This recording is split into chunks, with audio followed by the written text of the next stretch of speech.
ಮೋದಿ ಮೋದಿ ನಾವು ದಯವಿಟ್ಟು ಎಲ್ಲಾ ಸಭಿಕರಲ್ಲಿ ಕೈ ಮುಗಿದು ವಿನಂತಿ ಮಾಡಿಕೊಳ್ತೇನೆ.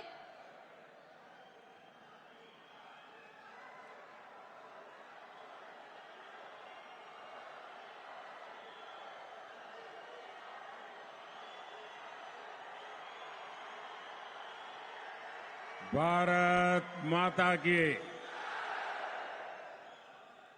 भारत माता की भारत माता की बेल्लारी कोप्पल ಸೋದರ ಸೋದರಿಯರಿಗೆ ನನ್ನ ನಮಸ್ಕಾರಗಳು.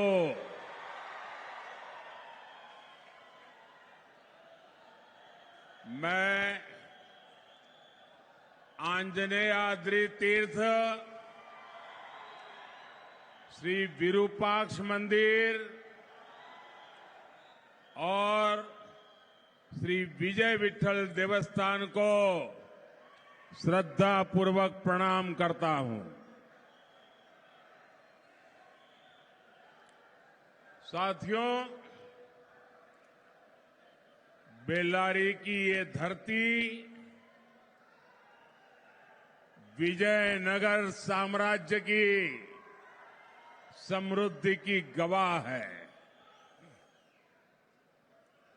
इसलिए यहां के लोग विकसित भारत, विकसित कर्नाटका के संकल्प के साथ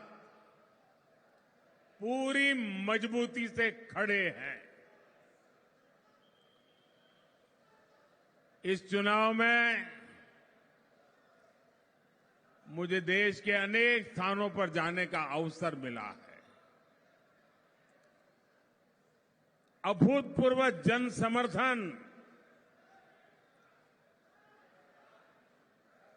अभूतपूर्व आशीर्वाद और जहां भी गया हूं चारों तरफ आत्मविश्वास के साथ,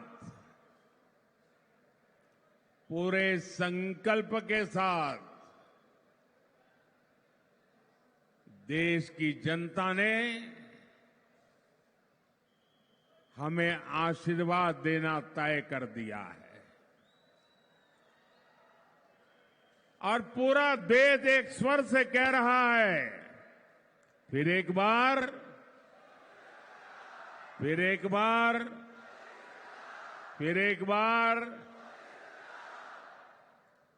भाइयों और बहनों, आज जब भारत तेजी से आगे बढ़ रहा है तो कुछ देशों को, कुछ संस्थाओं को ये पसंद नहीं आता है. बहुत से लोग हैं वो यही चाहते हैं कि भारत कमजोर हो, सरकार कमजोर हो, तो फिर खुद को जो फायदा उठाना है वो बड़ी आसानी से उठा सकते हैं. ऐसी कमजोर सरकार में ये लोग अपने हिसाब से जो भी काम निकलवाना होता है बेधड़क, बिना झिझक निकाल देते हैं. और कांग्रेस को भी इससे करप्शन की खुली छूट रहती थी. इसलिए तुम भी कमाओ, मैं भी कमाऊं, तुम भी मालामाल, मैं भी मालामाल, यही खेल उनका चलता रहता था. लेकिन भाजपा की मजबूत सरकार ऐसे लोगों के लिए बहुत बड़ी चुनौती बन गई है। उनकी चिंता ये है कि ऐसी सरकार है जो झुकती नहीं है, ये ऐसी सरकार है जिसको कोई ताकत झुका नहीं सकता है। और आप में से जो लोग दिल्ली की लुटियन की दुनिया से परिचित हो, उनको पता होगा कि 2014 के पहले दिल्ली की राजनीति के गलियारों में दलालों का जोर रहता था। होटलों के कमरे सालों साल के लिए दलालों के नाम पर बुक रहते थे और दलाली से ही दिल्ली में सारे काम करवा लिए जाते थे। ये 2014 से जब से आपने मुझे बैठाया है, ये सारे गलियारों में भी स्वच्छता अभियान हो गया है। ये सारे दलाल दिल्ली छोड़कर राज्यों में दुकानें खोज रहे हैं। मैं कांग्रेस और उसके साथियों को साफ साफ कहना चाहता हूं, आप लोग चाहे जितना जोर लगा लीजिए, भारत विकसित होके रहेगा। हमारा कर्नाटका विकसित होके रहेगा। ये कांग्रेस की तुकड़मबाजी नहीं चलेगी। साथियों, कल्याण कर्नाटका के विकास को बीजेपी अपनी जिम्मेदारी मानती है। केंद्र सरकार ने 10 वर्षों में इस क्षेत्र के विकास के लिए थाउजेंड्स ऑफ करोड़ रुपीस की योजनाओं को लागू किया है। बीदर, कलबुर्गी, बीजापुर, ये रोड का काम हो, बेलगावी, हुंगुंद रायचूर एक्सप्रेस वे हो, मुनिराबाद, गिणीगेरा रायचूर और गदवाल रायचूर रेलवे लाइन हो, या गदाग बड़ी रेलवे लाइन हो, आज आधुनिक इंफ्रास्ट्रक्चर से इस क्षेत्र की तस्वीर बदल रही है। साथियों, कनेक्टिविटी और आधुनिक इंफ्रास्ट्रक्चर ने कल्याण कर्नाटका के लिए भविष्य की मजबूत नींव तैयार की है। हमारे बेलारी में जींस इंडस्ट्री, स्टील इंडस्ट्री और एग्रीकल्चर से जुड़ी तमाम संभावनाएं मौजूद है। इनके विस्तार से युवाओं के लिए रोजगार के नए अवसर बनेंगे। हमारी सरकार पीएलआई स्कीम्स और पीएम मित्र पार्क के जरिए टेक्सटाइल सेक्टर को भी बढ़ावा दे रही है। पीएम मित्र पार्क स्कीम में थाउजेंड्स ऑफ करोड़ रुपीस के निवेश का अनुमान है। इससे यहां अनेकों नए रोजगार सृजन होगा। हमारा प्रयास है कि बेल्लारी की जींस मेड इन इंडिया की पहचान बने। पीएलआई स्कीम से यहां के स्टील उद्योग को भी मजबूती मिली है। साथियों, बीजेपी के प्रयासों से कोप्पल का टॉय क्लस्टर भी अब दुनिया में छाने जा रहा है। कोप्पल की टॉय इंडस्ट्री में हजारों करोड़ रुपए का निवेश हो रहा है, जिससे यहां रोजगार के अनेक नए मौके बन रहे हैं। आप हैरान हो जाएंगे भाइयों, भारत जैसा देश, हमारे यहां हस्तशिल्प में लोग माहिर, हमारे खिलौने, हमारी बहुत बड़ी विरासत, लेकिन भारत लाखों करोड़ों रुपया का खिलौने, टॉयज इंपोर्ट करता था।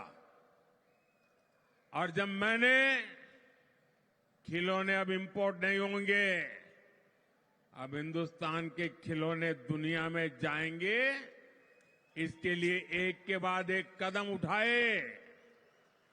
तो ये कांग्रेस वाले मेरी मजाक उड़ाते थे कि देश का इतना बड़ा प्रधानमंत्री ये खिलौने खिलौने करता रहता है।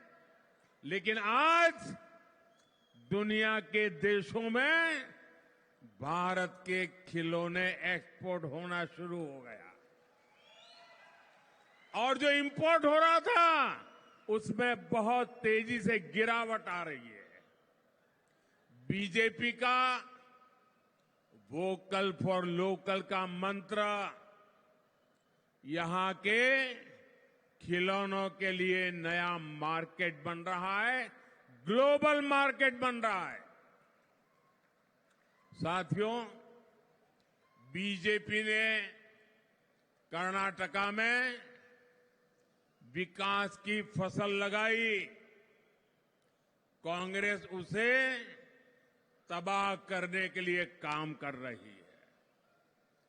कांग्रेस का एजेंडा है खुद कोई काम करना नहीं, और बीजेपी ने जो काम किए हैं उन कामों को जहां है वहां अटका देना, रोक देना।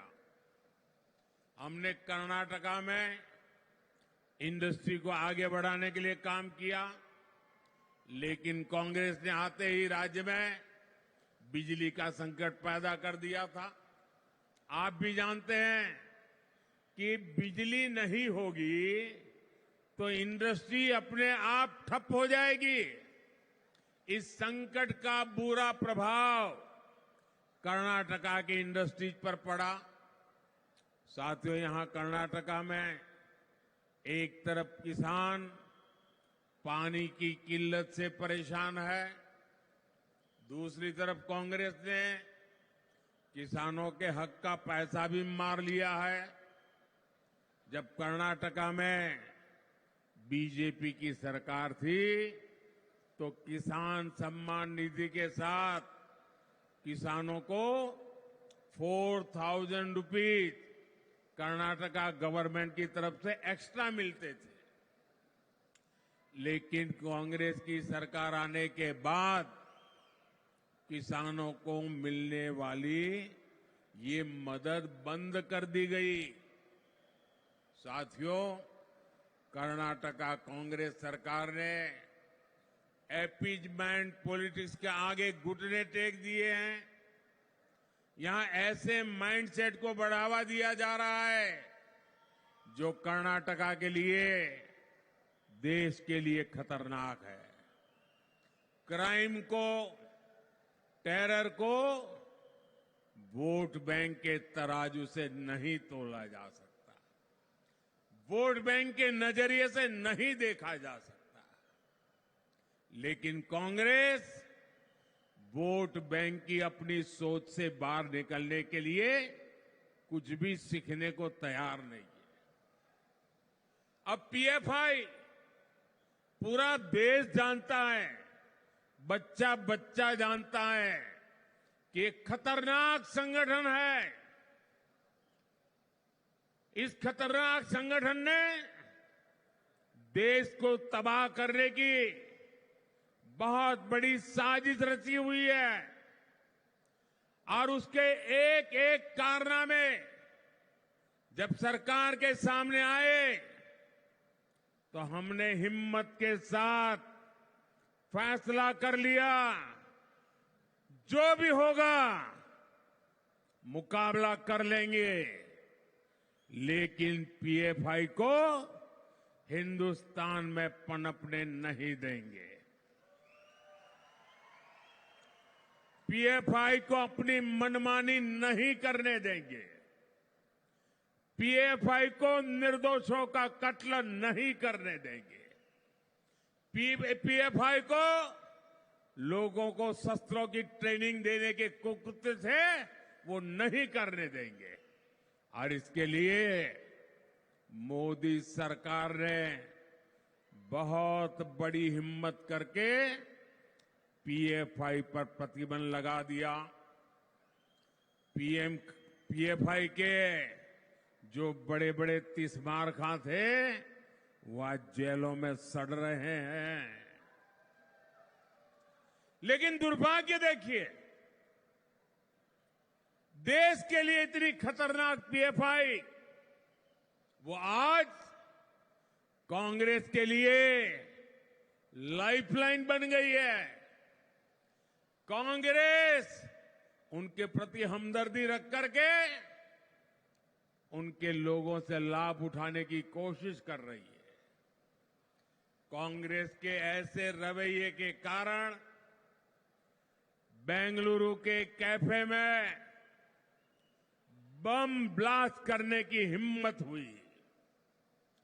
सबसे बड़ी चिंता की बात यह है कि कांग्रेस के राज में हमारी बेटियां भी सुरक्षित नहीं है।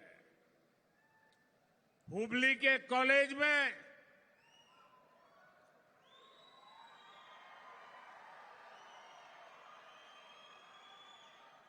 सरेआम एक नौजवान बेटी को चाकू के एक के बाद एक वार कर करके मौत के घाट उतार दिया गया। लेकिन कांग्रेस पार्टी इस प्रकार की प्रवृत्ति करने वालों के लिए डर का नामो निशान नहीं रहा है। उल्टा जिनकी बेटी मारी गई वो पूरा परिवार बेचारा चिंता में जी रहा है। और यह कांग्रेस की नीतियों का परिणाम है। जब कैफे में बम ब्लास्ट हुआ तो उन्होंने पहला क्या बयान दिया कि तो गैस सिलेंडर फटा है। अब ये सिलेंडर फटा है कि इनका दिमाग फटा है?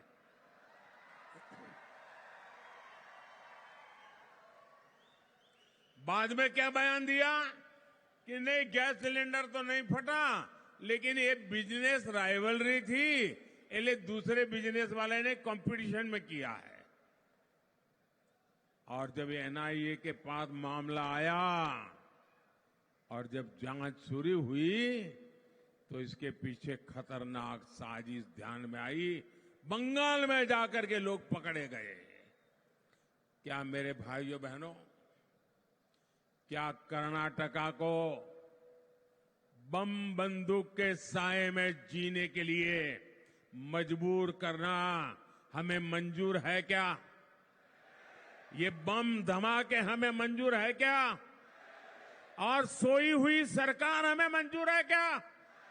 क्या निर्दोषों को मरने देंगे क्या? नेहा को, उस बेटी का क्या गुनाह था और उसके पिता तो कांग्रेस के कार्यकर्ता है।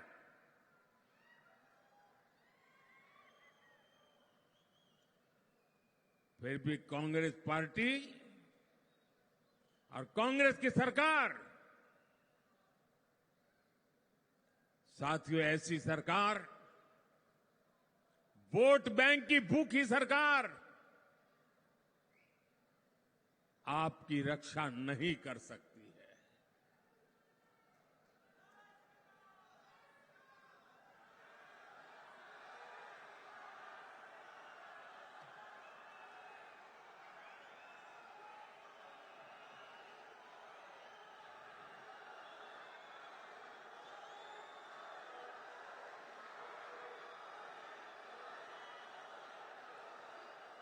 साथियों,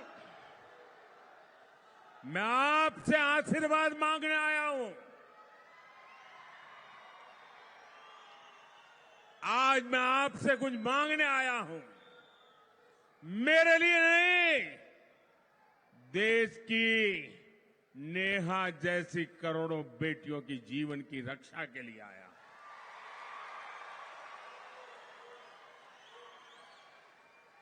मैं आपसे आशीर्वाद मांगने आया हूं, सत्ता में बैठ करके मौज करने के लिए नहीं। ये बम धमाकों की सोच वाले लोगों का दिमाग ठिकाने लगाने के लिए मैं मांगता हूं।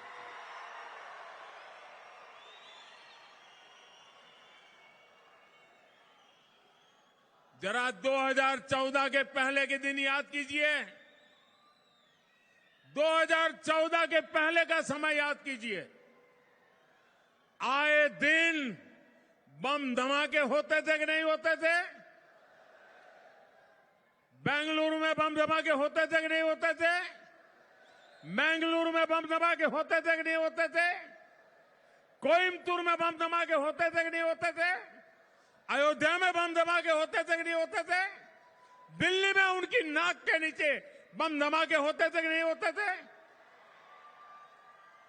2014 के बाद ये बंद हुआ कि नहीं हुआ? हुआ कि नहीं हुआ? भाइयों बहनों, अगर देश की जनता की सुरक्षा की जिम्मेवारी आपके जहन में है तो अच्छे अच्छे बम बंदूक भी ठिकाने लग जाते हैं, और आज लग गए हैं।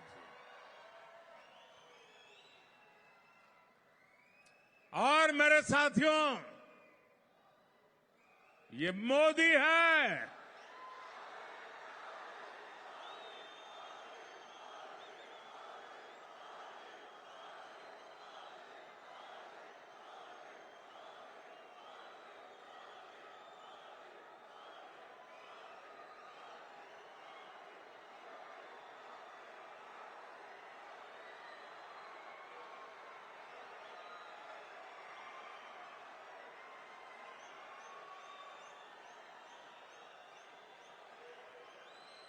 जो लोग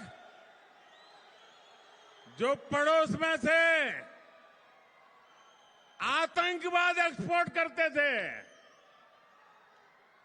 जो पड़ोस में से आतंकवाद एक्सपोर्ट करते थे, आज वो आटा इंपोर्ट करने के लिए लाले पड़ रहे हैं, लाले पड़ रहे हैं।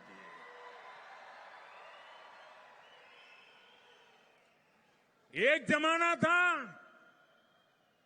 ये आतंकवादी आकर के हमारे वीर जवानों के सर काट करके ले जाते थे, और आज ये मोदी है, घर में घुस करके मारता है।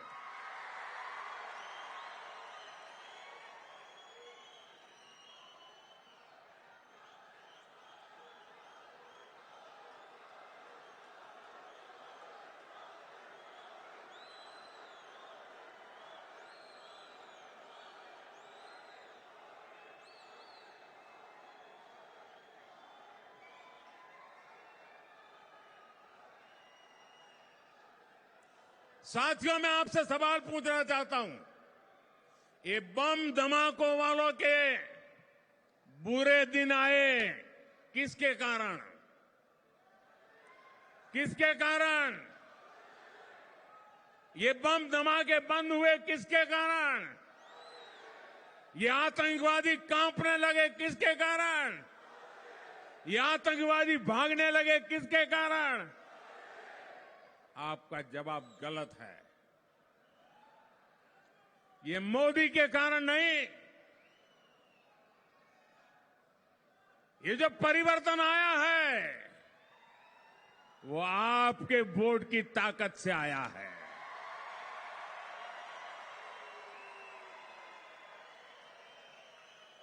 अगर आपका वोट न होता, अगर आपके आशीर्वाद न होते, दिल्ली में मजबूत सरकार न होती, तो आज भी बम धमाके होते रहते, निर्दोष लोग मरते रहते। भाइयों बहनों, मेरे लिए 140 करोड़ देशवासी, 140 करोड़ देशवासी ये मेरा परिवार है।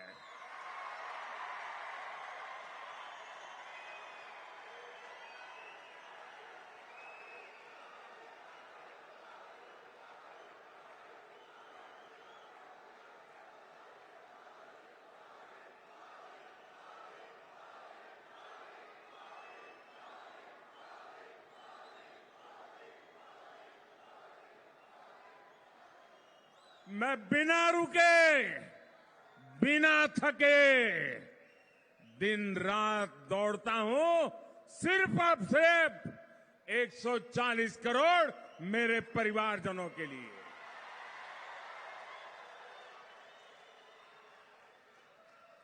साथियों, अगर नाम कमाना हो तो मोदी प्रधानमंत्री एक बार बन चुका, इतिहास में नाम दर्ज हो चुका, और कोई भी होता तो प्रधानमंत्री पद की मौज लेता होगा। लेकिन ये मजदूर मोदी है, कामदार मोदी है।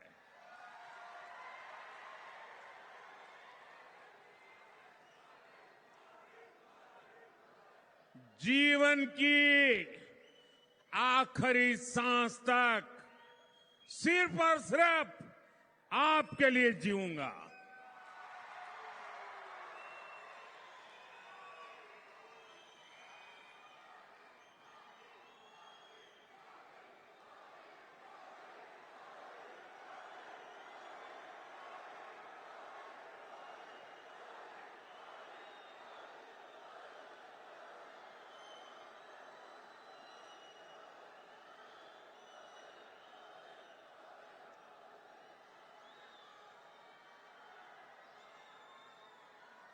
साथियों,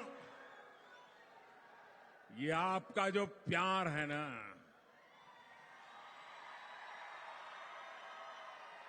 आपका ये जो आशीर्वाद है, इससे बड़ा जीवन का भाग्य क्या हो सकता है जी।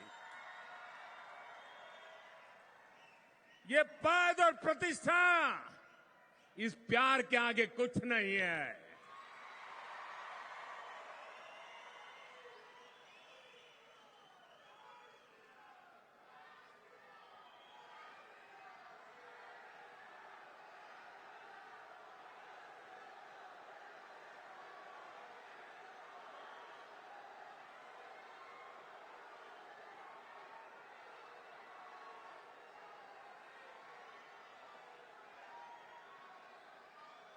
साथियों, अभी कुछ समय पहले अयोध्या में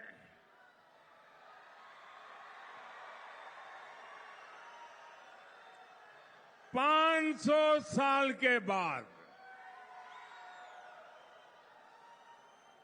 500 साल के बाद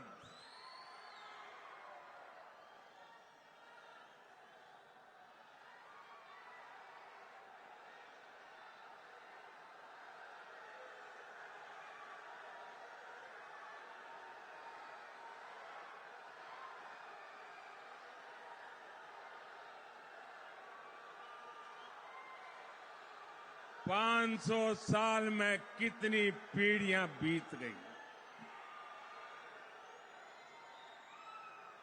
500 साल में लाखों लोग प्रभु राम के मंदिर के लिए शहीद हो गए। मेरे और आपके पूर्वजों ने प्रभु राम मंदिर का सम्मान वापस लौटाने के लिए शहादत मोल ली। आप मुझे बताइए भाइयों बहनों, 15 अगस्त देश आजाद होने के दूसरे दिन प्रभु राम का मंदिर बनना चाहिए था कि नहीं बनना चाहिए था? क्या प्रभु राम का इतना हक था कि नहीं था? गुलामी की जंजीरें टूटी, लेकिन हमारे राम लला को घर नहीं मिला। अदालतों में जंग चलते रहे।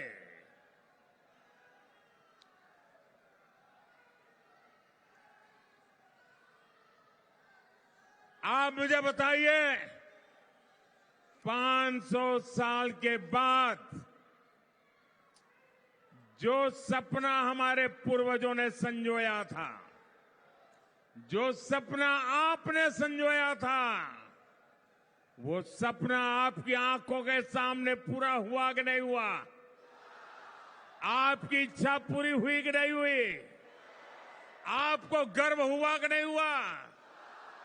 क्यों? किसके कारण? किसके कारण? फिर कहता हूं, ये मोदी के कारण नहीं, आपके वोट के कारण हुआ है, क्योंकि आपने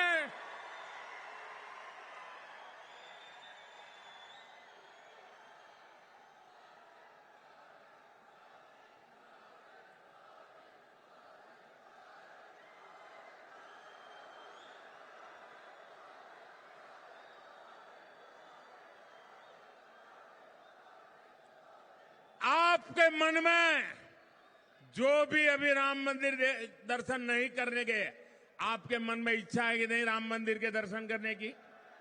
जरा हाथ ऊपर करो, इच्छा है कि नहीं है? सबकी इच्छा है ना? आपके मन में होता है कि माता पिता को लेकर राम मंदिर के दर्शन जाएंगे। आप उसको अपना सौभाग्य मानते हैं ना?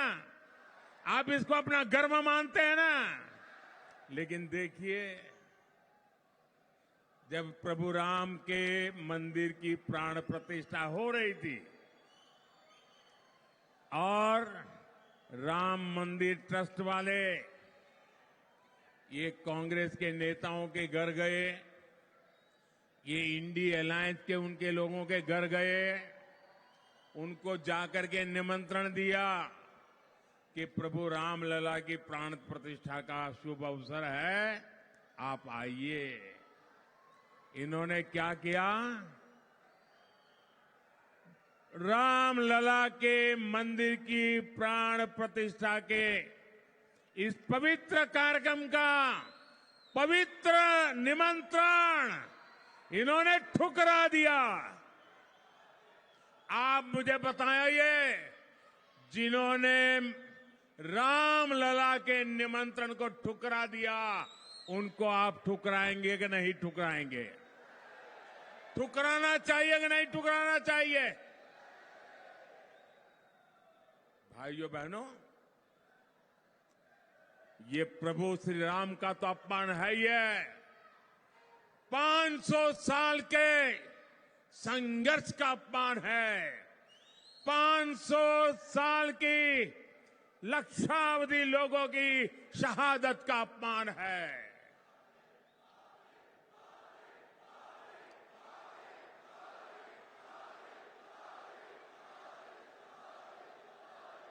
ये कांग्रेस वालों को ये हनुमान जी की धरती कभी माफ कर सकती है क्या?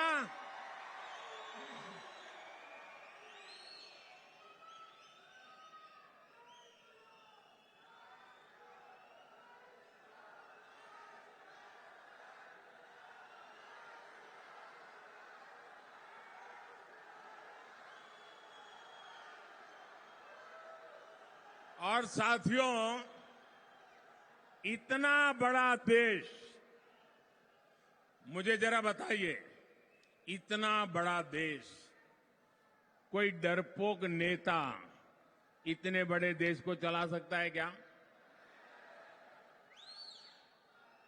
देश चलाने के लिए मजबूत नेता चाहिए कि नहीं चाहिए?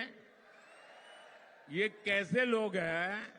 उनको तो लगता था कि राम मंदिर बनेगा, देश में आग लग जाएगी। मुझे बताइए भाई, आग लगी क्या कहीं? आग लगी क्या? आग नहीं लगी, उन लोगों को मिर्ची लगी।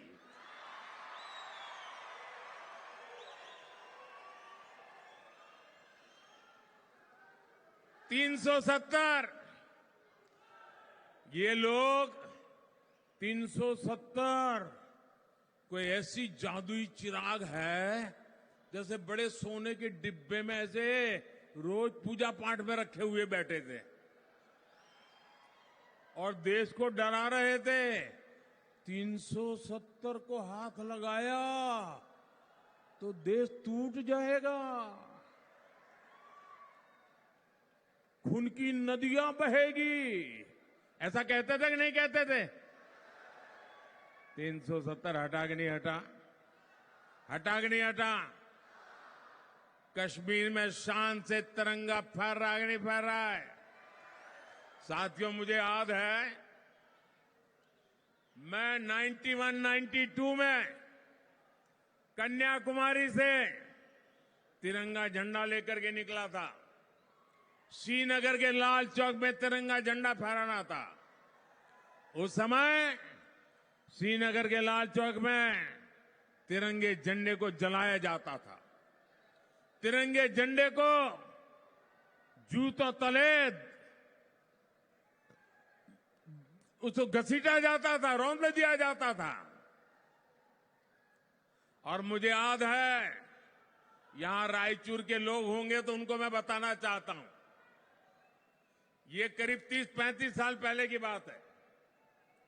हम जब यात्रा लेकर के चले तो हम रायचूर जब पहुंचे तो रात के 3 बज गए थे। रात को 3 बजे, और हम लोग चर्चा कर रहे थे कि भाई यार, रात को 3 बज गए हैं, रायचूर में कौन होगा, अब जाकर के हम सो जाएंगे। लेकिन हम हैरान थे, रात को 3 बजे पूरा रायचूर सड़कों पर था।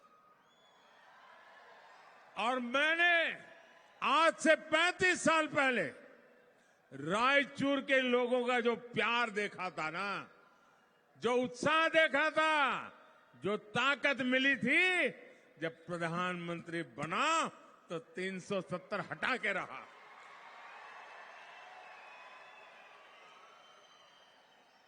और आज दुनिया भर के लोग कश्मीर जा रहे हैं। हिस्ट्री में इतने टूरिस्ट नहीं गए थे, इतने आज कश्मीर जा रहे हैं।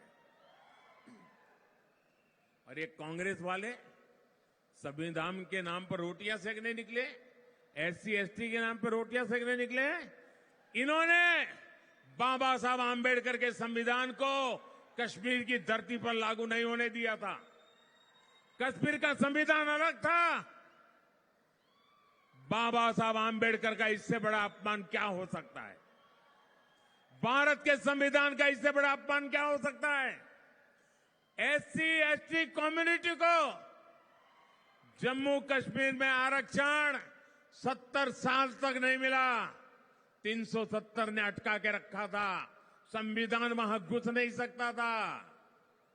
ये बाबा साहब आंबेडकर को मैंने श्रद्धांजलि दी है, मैंने संविधान का सम्मान किया है, और 370 हटा करके जम्मू कश्मीर के दलितों को आरक्षण का अधिकार दिया है।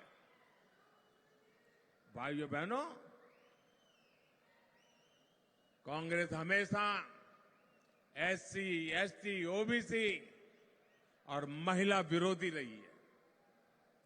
बीजेपी ने देश में पहली बार एक आदिवासी महिला को राष्ट्रपति पद के लिए आगे बढ़ाया। लेकिन आदिवासी महिला को चुनाव हराने के लिए ये इंडिया अलायंस ने पूरी ताकत लगा दी, पूरी ताकत लगा दी।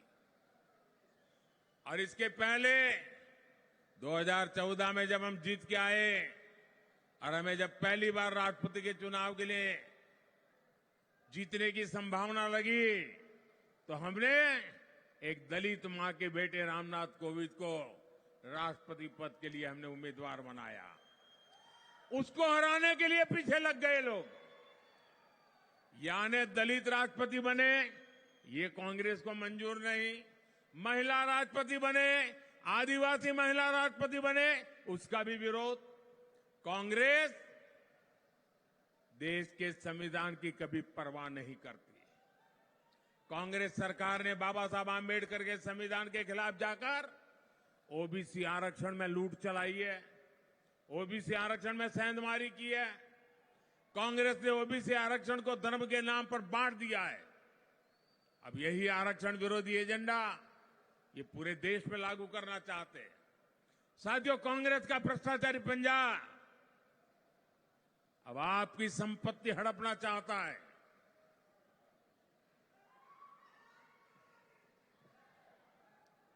ये मैं खबर आपको चौंकाने वाली खबर देना चाहता हूं, बताऊं? ध्यान से सुनोगे? ये बहुत बड़े खतरे की घंटी है। अब कांग्रेस सरकार ने उनके फिलोसोफर एंड गाइड ने अमेरिका से घोषणा की है। 2011-12 में उनके फाइनेंस मिनिस्टर ने इच्छा जाहिर की थी और कांग्रेस के मैनिफेस्टो में लिखा है कि वो देश की जो भी लोगों की संपत्ति है उसका हिसाब किताब करेंगे, एक्सरे लगाएंगे, एक्सरे। आपके लॉकर में क्या पड़ा है, हमारे पास गहने कितने हैं, सोना कितना है, हिसाब लगाएंगे और फिर एक कानून लाने वाले हैं। आप मुझे बताइए, हमारे देश में हम लोग जो है, परिवार में कोई भी माँ बाप होंगे, वो मेहनत करके कुछ न कुछ बचाते हैं कि नहीं बचाते? बचाते हैं कि नहीं बचाते? जो भी उनकी ताकत होगी कुछ न कुछ बचाते रह गए, नहीं बचाते? और उनके मन में क्या रहता है? उनके मन में रहता है कि मरने के बाद ये बच्चों के काम आएगा। ऐसा होता है कि नहीं होता है? वो अपने संतानों को देकर के जाना चाहते हैं ना। अब ये कांग्रेस की नजर उस पर है। आपने मेहनत करके जो कमाया, घर बनाया, गाड़ी ली, कुछ सोना ला करके रखा, कुछ एफडी बना करके रखी, पाई पाई बचा करके कुछ इकट्ठा किया। क्यों? कि मरने के बाद बच्चों को तकलीफ ना हो। अब कांग्रेस मरने के बाद आपको आपकी संपत्ति आपके बच्चों को नहीं देने देगी। कांग्रेस ने इनहेरिटेंस टैक्स की बात कही है, मतलब आपके पास जो है उसमें से आधे से ज्यादा 55%, 55% ये कांग्रेस की गठबंधन की सरकार दिल्ली में बैठेगी तो वो उसको हड़प कर लेगी और लेकर के अपनी वोट बैंक के लोगों को बांट देगी। आप बताइए, आपने अपने बच्चों के लिए जो इकट्ठा किया है वो सरकार को हड़पने देंगे क्या? लेने देंगे क्या? या आपकी संपत्ति आपके पास रहनी चाहिए कि नहीं रहनी चाहिए? मुझे बताइए, ये आपकी रक्षा कौन करेगा? कौन करेगा? ये आपकी लूट को कौन बचाएगा? मैं आपको गारंटी देता हूं, ये मोदी बचाएगा।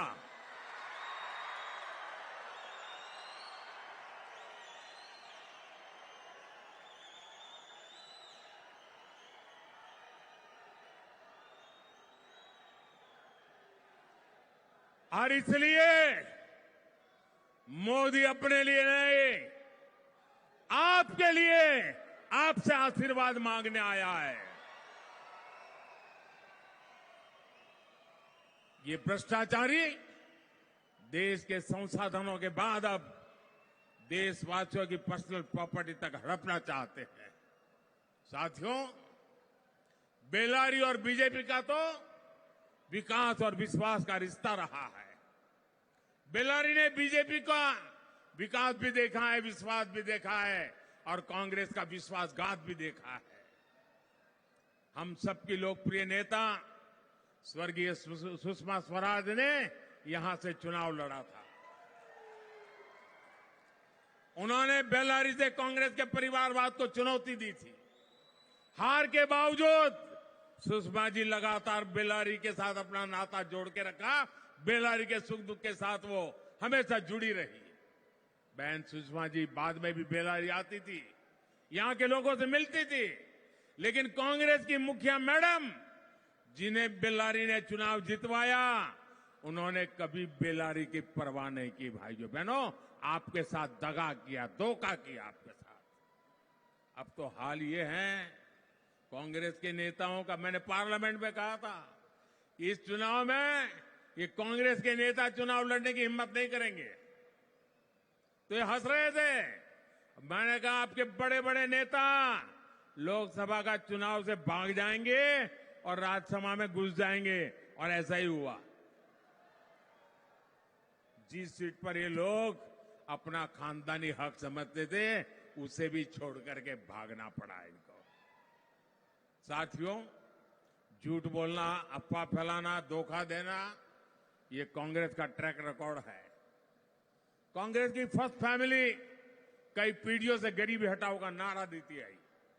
आज भी कांग्रेस के साहजादे वही नारा देते घूमते फिरते हैं।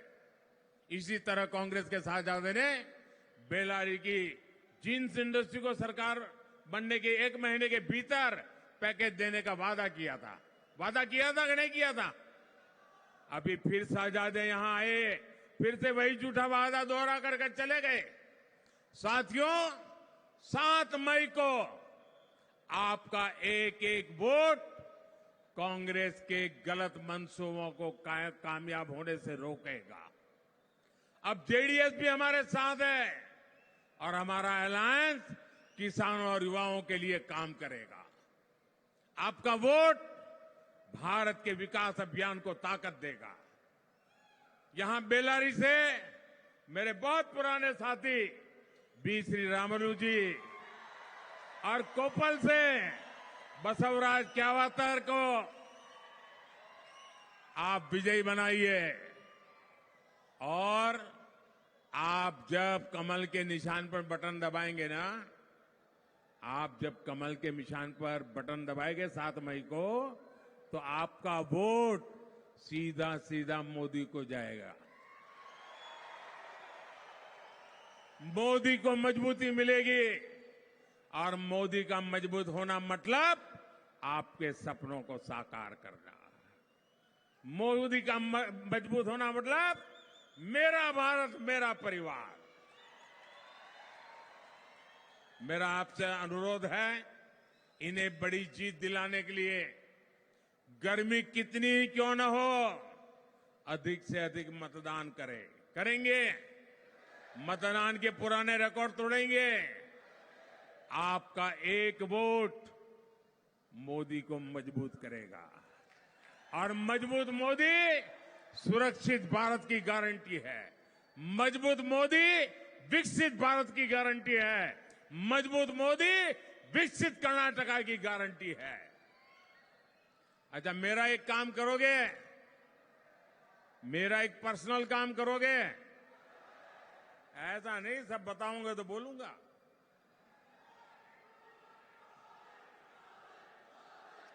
मेरा एक पर्सनल काम करोगे?